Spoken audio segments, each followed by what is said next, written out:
welcome everybody. Thank you so much for joining us today. This is the Eating Well class, which is designed for people who are active in treatment. And then next month we move on to Being Well, which is for people who are in the survivorship phase. The title of today's presentation is Now It's My Turn to Cook. We love doing these Mediterranean recipes. And let's see, there you can see a little bit better. So right now what I have is I've sauteed turkey sausage with a little bit of pepper. And I also have some onion and some red pepper in here to get those anti-inflammatory properties. And also red pepper is a good source of vitamin C, kind of double. And then I just wanted to show you, this is the, you can get ground turkey with Italian seasonings. In this package, we actually use the link sausage that kind of looks like a brat and took it out of the casing. And we're still using the turkey sausage, which is good. So I'm kind of heating this up. And I wanted to let you know too, that oftentimes we're using this herb de Provence. The combination is rosemary, garlic, lavender, thyme, parsley, tarragon, marjoram, basil, savory, and sage. We love this because it doesn't have salt. So we like to use this as a seasoning. And it's kind of like Italian seasoning without the, with added lavender. So, all right. So I made an acorn squash. We started with 2 of them. And I microwaved it for a few minutes, soften it because they are so hard and tough. So then I can cut it, split it down the center. And I have 2 halves for each squash. And then I just put a little bit of olive oil inside once I split it and took the seeds out. And then you can bake it for a little bit for a while, but it seemed like it was taking a while. So I just put it in the microwave and it softened up right away. And then once it's all soft, you're going to scoop out the meaty part and put it in a bowl. And then I'm going to add some rice to it. We just use this little instant rice where you off and you can microwave it for about a minute. And then we also have fresh parsley. And I'm going to blend, well, actually I'm going to add this to Mary's mixture here. It's all the squash.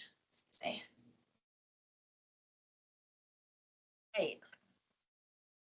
Put it all in a bowl, but we thought it'd be nice to warm it up a little bit more before we filled it, and then we'll put it all in the oven. It smells really good in here. Right, I'm gonna add, here, I'll just get you the thing, if you want to put the sink. Okay, and then we're gonna add some, and you can decide how much you want. This is 1 cup, and then we'll just do 1 more cup.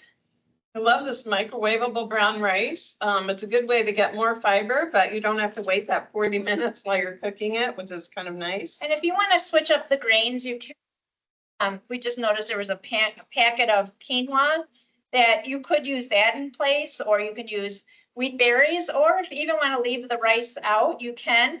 The brown rice does add some whole grains to the mixture, so it's good for fiber. And I'm going to add a little black pepper. As Mary likes her herb de Provence, I always like to add some pepper. It's just another way to add no salt. We don't like to use salt in our cooking. We'd rather, you know, get the flavor from herbs and spices, and that's good. It's very anti-inflammatory. Less salt and less sugar in your cooking. And so we really try to focus on those fresh fruits and vegetables, the fresh herbs, and not use a lot of extra sodium. So this is our parsley. So we just washed them, and then I used shears, scissors, and just snipped it up. So it adds some nice color too, besides some antioxidant properties and some flavor as well. So now we're going to add this. So I'm going to move this. We can put this in the center here. We'll switch places, and then Mary and I are both going to fill these little halves. So you want to switch or? Oh, yeah, sure. Oh, goodness, heavy. All right. I love this acorn squash. You can really fill it with a lot of different things. I have a recipe where you saute onions and mushrooms and cottage cheese, and then a little mozzarella. And you can also do that to squash. So if you joined us last week, we made we used spaghetti squash and we made a lasagna out of it. I made it again on Sunday. I made a big 9 by 13 and everyone loved it. And, you know, I use extra cottage cheese and spinach. Squash is really versatile and it just is a great way to incorporate vegetables plus some good nutrition. So it's nice that we're doing squash again, just a different variety. I think we can put the rest in our casserole dish because we have length. These were extra large squash. Yeah. So we have a little extra here. And then we're going to sample that. So we'll just put this extra here. You can tilt the pan. And then get the Parmesan too. Perfect. There we go. Perfect.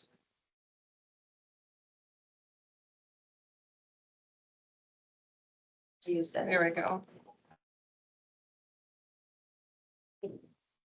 All right, and then we had some extra Parmesan. So we're just gonna kind of top it with a little Parmesan to give it that little bit of extra flavor. And it'll get kind of melty on there, which is awesome. I like that you take the actual squash and put it with the stuffing, and then the rice you kind of mix together too, so it's not super dry. We don't like to waste anything, so we're like, just pile on the cheese. We all like our cheese. We can actually put some. Okay. Here, I'll get it out. I'm gonna put this in. Okay. All right, so that is our recipe today. I just wanted to show you that we use extra virgin olive oil in all of our cooking. That's very Mediterranean as well. So we really do rely on our family members during this treatment time. There are some services where you can order meals, but when you're cooking at home, we know it's going to be healthier because you're not having that processed. You're using whole foods like a whole squash. I love that we had squash today too, because that can stay in your pantry a little bit longer than some of the other vegetables that might go bad. A lot of people are complaining. It is very helpful to plan meals out, like the beginning of, I'm more of a paper pencil person. So I would jot down what I want to make each day, you know, for meals. And I wouldn't do like a full week. Sometimes things change. Maybe someone will call you and say, I'd like to drop off a meal to you. So maybe at least, you know, 4 days, just jot it down. And you can start developing a grocery list. And so then if you're wondering, well, what makes up a healthy meal? You can refer to My Plate, which is choosemyplate.gov. It's you can access that on the computer. And it's just a way to show you what a healthy meal looks like. If you had a plate and divide it down the middle and cut it into 4s, one section would be fruit, one would be vegetables, grains, protein, and then, you know, dairy too. So those are the 5 categories for planning healthy meals. And we do try to eat for color. If you're able to cook fresh or even frozen vegetables, that's good. There is an emphasis to try and include more fruits and vegetables in your diet for the nutrition. Yeah, so you know, sometimes people ask us like, how do I start eating healthy? And so we suggest starting small and just making small changes. So I love this Choose My Plate program because you can kind of look at your plate or look at your lunchbox or whatever you're doing and look at the different groups. So you want to try to make half of your plate fruits and vegetables, but focus on the whole fruit. So making sure that you're having like a whole apple instead of apple juice, vegetables as well. And then the protein foods, you want to kind of vary your protein and make sure that you're choosing lean meats and poultry, but also try doing some plant-based proteins. And then dairy as well. You want to make sure you're having the low-fat dairy or fat-free. Yogurt, the lactose-free, use those. And then as part of the Choose My Plate program, as you can see on this slide, you have the physical activity.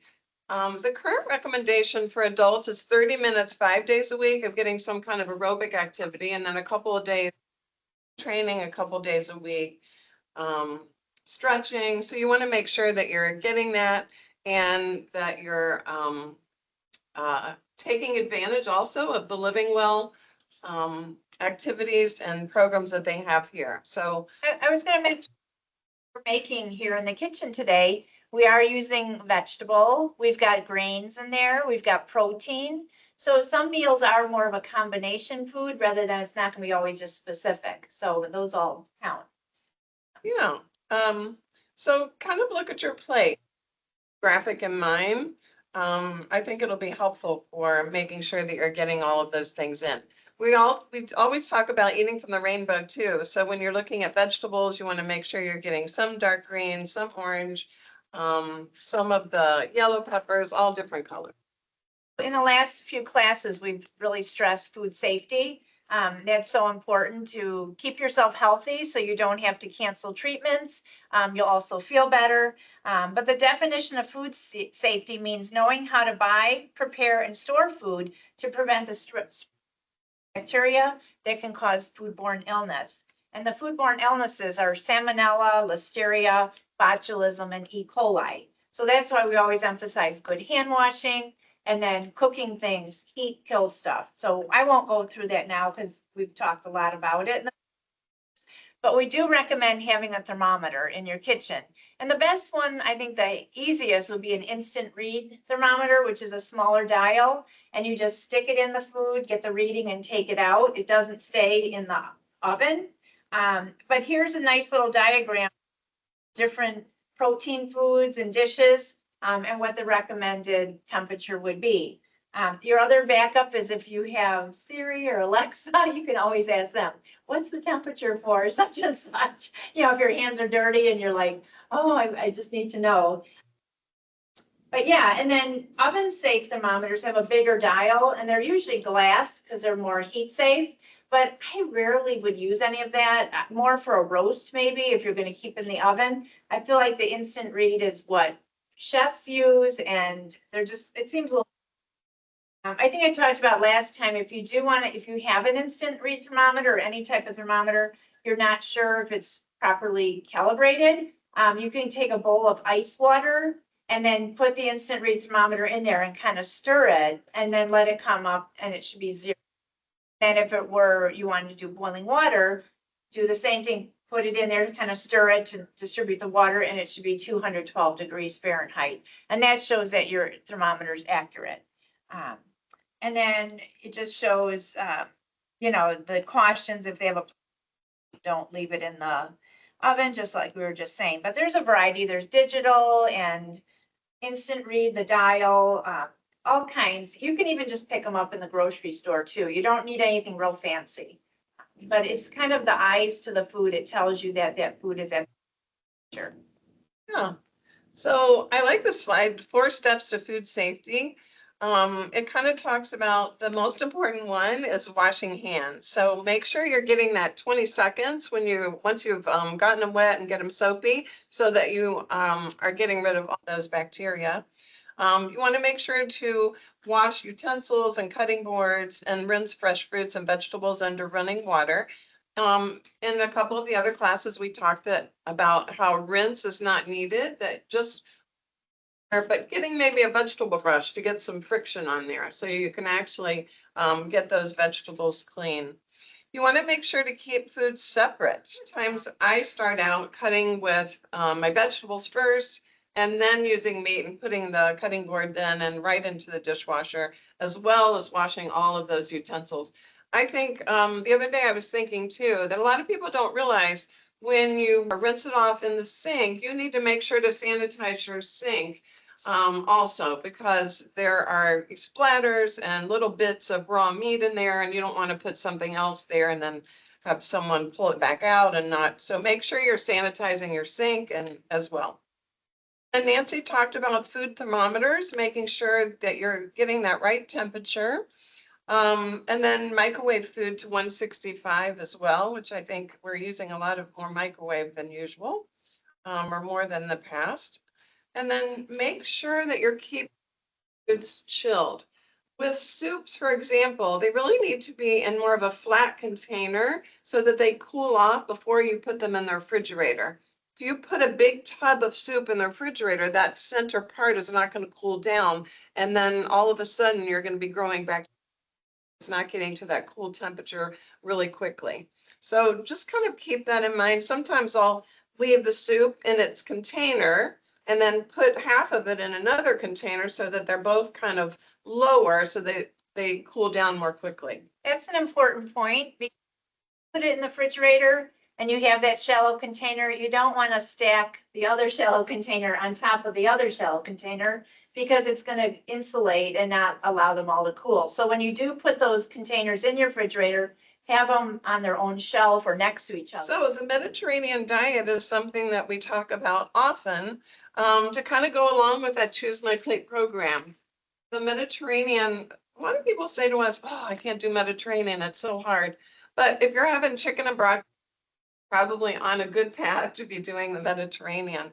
It just means having more fruits and vegetables, trying for healthy fats, cooking with olive oil, using peanut butter, avocado, making sure that you're having chicken and fish, getting those fatty, those anti-inflammatory properties, incorporating beans and lentils occasionally for plant-based protein. And you can even, sometimes we'll even throw in a cup of lentils and a pot of soup to get a little bit less meat and some of those plants in there. Variety of fruits and vegetables, doing the low-fat dairy and whole grains when possible, but having those in moderation. So the Mediterranean isn't as hard as we think it is. All right, and then part of the Mediterranean, you'll see that you should reduce or eliminate certain foods.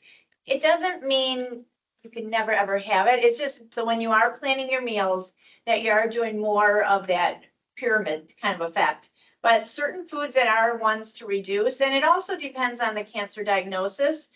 So for example, beef. Someone with breast cancer could probably have beef twice a week, but beef, ground beef, lamb, pork, hot dogs, bacon, processed meats, juice in your diet. I was just making a little appetizer. It was called Devils on Horseback. It was with a date and you put a cheese filling, but you only put a little tiny piece of cooked bacon on it. Because a friend said, I want that recipe, and I was at work, so I looked it up, and they have ones, that same recipe where they wrap date in bacon. And I thought, yeah, I wouldn't want that. But by putting a little piece of cooked, you got the taste of it, but you weren't overdoing it. So, and then also dairy fats.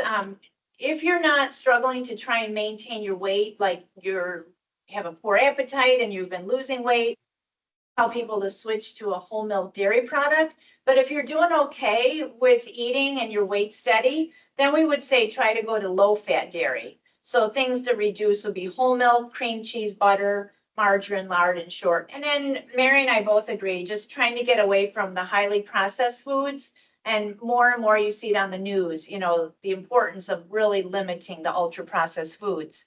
And then, even refined foods. So I always try to keep using whole foods, not the store, but the whole foods to make my meals. So with that, you can shop the outer perimeter of the store where you've got your produce, your fresh meats, your low-fat dairy, your whole grains, and plan your meals around that. It's up and down the aisles is where you get a lot of that food, and it really adds a lot to your grocery bill too.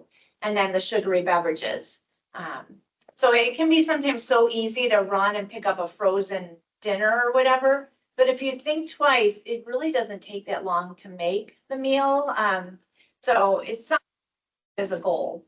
And then making the most of each bite. We use that term when people are struggling with their appetite. And like I was saying, they have been losing weight. So this is a nice little kind of acronym thing. It's try to eat 5 to 6 small, frequent meals and snacks. You have feeling, and we also say try to get protein with each of those meals and snacks. And then plan so that you are, have a plan for the day. You've got those foods on hand. Like cottage cheese is really popular right now, and it makes a nice, easy snack, and you can put a little fruit with it. It doesn't have to be elaborate foods. It can be very simple things that you have in your refrigerator, like a slice of cheese on a piece of bread that you might toast, or eggs are good. And then try to avoid favorite foods while you're not feeling that great, because we don't want that favorite food to be something you'll never eat again. Whenever you do feel hungry, but also if you're struggling with appetite, really consciously try to eat every couple hours. And then drinking would be maybe have some of those nutritional beverages on hand.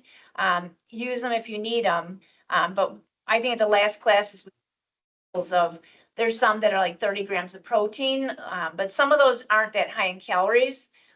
So look for something that's high calorie and high protein, like an Ensure Plus. But again, you have to first start off and say, am I diabetic or not? Where you have to avoid those extra sugars. Dietitian can work with you and give you some suggestions there. And then choose higher calorie foods, things like avocado, peanut butter, added to a food to increase the calories, like peanut butter on a banana or peanut butter on an apple. Just enhance that food with extra calories and protein. And then most liquids for in between meals. I know you have to hydrate, like usually 64 ounces a day, but we don't want you drinking first and then eating, because then you fill yourself up with liquid. So plan it where you have it with that meal, but maybe eat first and then have your, just kind of find balance there with making it all work. Yeah, so just a few more tips. And a lot of times, as Nancy said, people are in different situations, but a lot of times the caregiver is trying to prepare all these meals and snacks hard for the patient to eat at all. So we try to give them some advice and, adding those calories to every single bite and what you're doing. Nancy kind of mentioned about adding more fat to the meal or snack, like the avocado. Good idea to add like to oatmeal. I like to recommend peanut butter to oatmeal because it's really easy to swallow if you're having difficulty swallowing. And then using larger amounts of condiments like mayonnaise, salad dressing, peanut butter. Great to add to a smoothie as well, kind of gives you a different flavor. And then choosing those calorie-rich drinks, which Nancy kind of mentioned about whole milk if you need it. We don't recommend a lot of juice usually, but sometimes citrus juice is easier if you're having taste changes. So using that, it can be a good alternative. Chocolate milk, instant breakfast drinks. Sometimes we'll recommend getting the instant breakfast and adding it to milk, so it's kind of double the protein. And then stocking up on dairy foods that are quick and easy to eat. Cottage cheese is a great one, but a lot of times people don't remember pudding has milk. Also custards, those are a nice one that have milk and not too hard to make, but you can buy them now. Ice cream, I think to change our mindset a little bit during treatment, because a lot of times people are like, I don't want to have a milkshake, it's too high in calories, but they're losing weight. So we've been ingrained to learn to eat low-fat foods all the time. So in this situation, it's okay to have occasional milkshakes or ice cream. Yeah, usually if a person who's going through treatment is feeling fine and is not experiencing side effects, then we say, well, then try to follow the Mediterranean. But as Mary said, each case is different. But if someone is really struggling, then we promote them. So if you're doing okay, you don't have to do the whole fad, or you might gain weight. But it's all situations. Nutrition is very individual. Yeah. There are a lot of different ways to get protein. Beans, peas are a great source. Snacking on nuts or seeds like sunflower seeds, granola, trail mix, adding protein powder to homemade milkshakes, cottage cheese, we already talked about. And then hard-boiled eggs, but a lot of times too, egg salad, tuna salad, without the celery and things, that's a really good way to get calories and protein in one single bite. So now we're going to kind of break down different meals. So remember, this is like tips for simple meals. So breakfast, making scrambled eggs. So depending on your pan, like eggs, if you have a nonstick pan, they're going to slide out much easier. And just use a spatula. If it's nonstick, I would use a bamboo spoon or a silicone spatula, so you're not scratching it, to gently, move it around. And when the eggs, all the liquid is cooked through, then they're ready. Also, eggs, for someone who's in treatment, is you should hard boil them. Do scrambled or omelet would be your egg choices. We don't want you having the runny yolk of the egg, increased risk for salmonella. And then, as you notice up there, Mary and I don't even put a salt shaker out. We don't cook with salt. We like pepper, garlic powder, or fresh garlic, onion, and then a whole variety of seasonings. So, Well, I think people Forget that Parmesan cheese does have sodium. Right. So some of the foods, the sausage is probably gonna have a little sodium. The turkey sausage is a little less, but some of the foods you're using already have sodium. So you have to be careful not to overdo it. So some seasonings to keep on hand, these are ones that black pepper. I'm a big black pepper. You can buy it like freshly cracked black pepper, so you have a little bit bigger piece, gives more flavor. Fresh garlic, onion, and these are anti-inflammatory foods too. And then having lemon or lime juice on hand, or you can buy the whole lemon, squeeze it, and then you can experiment with fresh or dried herbs. We do use a lot of herb de Provence, so that's another good one. It's pretty universal. You can use that on many, many foods. And we like to use vinegars, red wine vinegar, balsamic, white wine vinegar, every single one out there. Kind of pick your favorites. And then mustard, like a Dijon mustard is really good. Because we'll make a simple salad dressing with olive oil, red wine vinegar, Dijon mustard, and maybe some garlic added or lemon juice, because it's so easy to make. So if ever you say, oh, we're out of salad dressing, you have all the ingredients. You can just make it. We do that a lot for our Being Well classes, that recipe. And then even a hot sauce if you want. I personally don't use too much of that. I don't like foods that are real spicy. I like more flavorful with, Dijon is really good and all that. Yeah, I think vinegar is a great idea, Nancy. My husband last night, he was making dinner.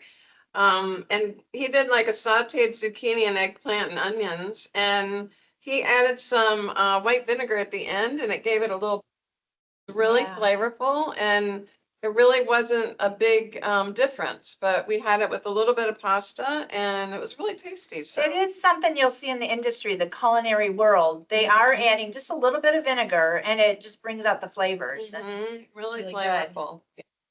Coffee Joe's, it always says add some white vinegar. And like, I've done it for years and it works. So, Yeah, it really does give it a little. yeah, I don't use a can of something. I break it down into the basic ingredients. So for a basic chicken breast, a lot of people are really intimidated. I know my dad made a fried egg sandwich, and that was his thing. So this would be perfect for him to show him how to cook a chicken breast. So there's some simple steps on there, but you basically want to take the chicken breast, prepare your pan, take the chicken breast, add your herbs in a bowl. And then just brush the chicken breast with olive oil, add the spice mix to the chicken breast, and then just place the chicken breast in a baking dish and put in the oven. So you can also do that with a whole chicken. We do this with our chicken breast before we make chicken soup, and then the chicken stays a lot more moist if you roast them first. So then just make sure that you're checking that temperature. But if the chicken breast is thinner, you want to probably check it at 20-25 just to make sure to see if you got to that 165 degrees. The next thing after the chicken breast is how to prepare roasted vegetables. Nancy and I are really big on roasted vegetables. It really brings out the flavor of the vegetable. Kind of cut up whatever vegetables you have into like a 1-inch portion. So it could be onions, carrots, sweet potatoes, zucchini, eggplant. You put those in a bowl, and then you will give a little shake of olive oil, maybe a tablespoon for the whole bowl. Make sure that it's mixed together, and then you want to add your herbs. And then cook for 400 degrees for 15 or 20 minutes. You kind of use a fork to tell if it's getting softer. But this is really a great way. Make sure to line your pan before, because it can really be hard to clean after that. But line your pan with the parchment paper, and then put your vegetables. And the big important tip is making sure you're in a single layer with your vegetables. If they're all piled together, they won't get as caramelized, and they won't become as naturally sweet. And I would recommend a rimmed, with a 1-inch rim sheet pan, because, unsteady, they're not going to roll off on you. Yeah, they'll stay put. It's much better on the rim. Yeah. I agree, for sure. But they take on such a great flavor versus just steaming them, and you'll find that you like them. And there's so many ways to use those roasted vegetables. You can put it in lasagna. You can add it to a bowl for dinner where you have a bowl and chicken and rice, and super easy. You can put them in a salad. You can use them in soups. You can add them to a stir fry, dice them up and put them in your eggs. Try for a breakfast burrito. You can use them in anything, like a red pepper on a sandwich as well. Delicious. So we encourage you to consider signing up for Being Well because we'll continue to promote the Mediterranean way of eating and we use a lot of the fresh ingredients, kind of the things we just talked about. And then, there is that service, Fox Valley Food for Health. If you live within 13 miles of the Delnor Cancer Center, it's a free meal service. So, and they give you 4 dinners, 2 soups, and a low sugar dessert, and the recipe. And you gain confidence. And we do have recipes on the Living Well recipe corner that are all tried and true. They're ones that we've used in all the past classes. So that'll give you more recipes to come up with. Also, you can just Google stuff like the pasta, whatever. Just say healthy that recipe and you'll be amazed. You'll get all these choices. Sometimes they're not healthy, but you can check them out and see if they have heavy cream. And we're big on tweaking ingredients. We do that all the time. So, and then just set a regular day and time to meal plan for your meals. Just sit down with paper and pencil, or if you want to do it on your computer, that's totally fine. Consider some meals meatless. So for the week, so maybe 2 meals a week meatless, you could substitute then like an egg dish. Like sometimes for dinner. My husband's going out of town next week, so that's probably what I'll have for dinner. It's just quick and easy and nutritious. But you can also do the beans and lentils, kind of a meal. Actually, what we made last week would also qualify with the spaghetti squash and the, Yeah, that was really good. but just there are some shortcuts out there using frozen vegetables without sauces added. You can get the pre-washed salad greens, but we ask you to wash them again, even if it says triple wash. You can get a rotisserie chicken and use that. And when you first get it and you take what you want for a meal, if you don't think you're going to get to it the rest of the week, then you can debone it and put it in little freezer bags and label and date it, put in your freezer. Canned tuna and salmon, canned beans, try to get low sodium. And then rice that we are using today are quick little tips for that. So, yeah, just get creative and have fun, and you kind of get in your element when you're cooking and you just build on that. So yeah. Yeah, I have my phone here because I wanted to mention an app that I really with making a shopping list and preparing your meals. It's called Paprika. I don't think you can see my phone, but you can put in all of your recipes. There's a browser in there. It's about, on my phone, it was like a $4.95 one-time charge. It's like a little red paprika container.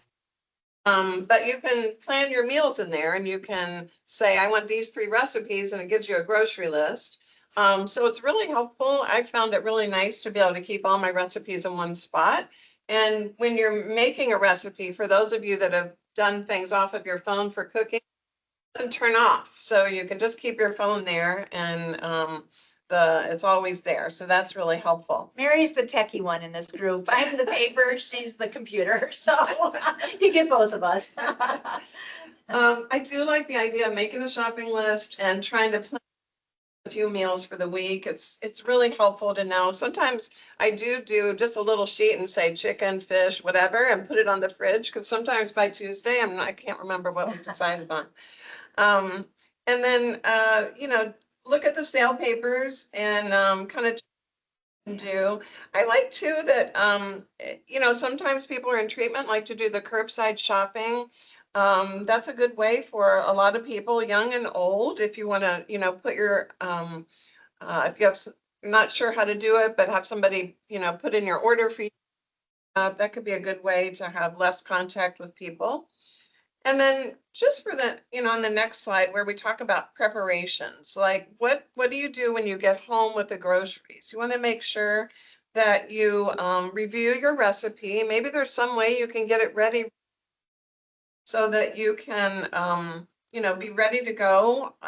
Maybe you want to use up those vegetables that are perishable first. So have your salads at the beginning of the week and then your squashes at the end of the week. Yeah. So you don't have food going bad. On the week, batch of chili or stew or really anything, pasta. And then you'll have that on that Wednesday or Thursday when you're kind of tired of cooking. You're like, oh, I have that all ready to go. I don't have to worry. And then you know, if you are making a big, freeze part of it too, and then have it next week. So, especially if you are cooking for 1 or 2, a recipe usually makes enough for 4 or 6, so then you can freeze part of it. And then in the morning, slow cooker is always a good idea. Because when you come home, everything smells good, kind of like in here right now, it smells really good. So we're about to check on our recipe, I think. Yeah, so the rest of this would be, there's 5 easy entree ideas. And you can create your own stir fry, like a little bit of meat in the freezer. And you can take that out and then just go through your vegetables. You can make a stir fry. There's a recipe for a 3-bean veggie chili. We've got a pasta with meat sauce, and then like a main dish salad. So these are just little tips, give you more ideas for using your ingredients. So Mary and I are going to walk over to the kitchen area now. Boy, the squash looks amazing and it smells really good. And we're gonna cut these up in smaller portions, but really, if you had if you made this at home, the squash was really big. But you could freeze part of this. This would be great to freeze. And then we have that extra filling that you could use, on rice or some other way as well. Yeah. So, and then we're just gonna slice them and serve them. Okay, well, thanks so much Yeah. for joining us. We appreciate you at home. Keep us posted and check the Living Well website for our next classes. And if you have any questions, you can always reach out to livingwellcrc.org.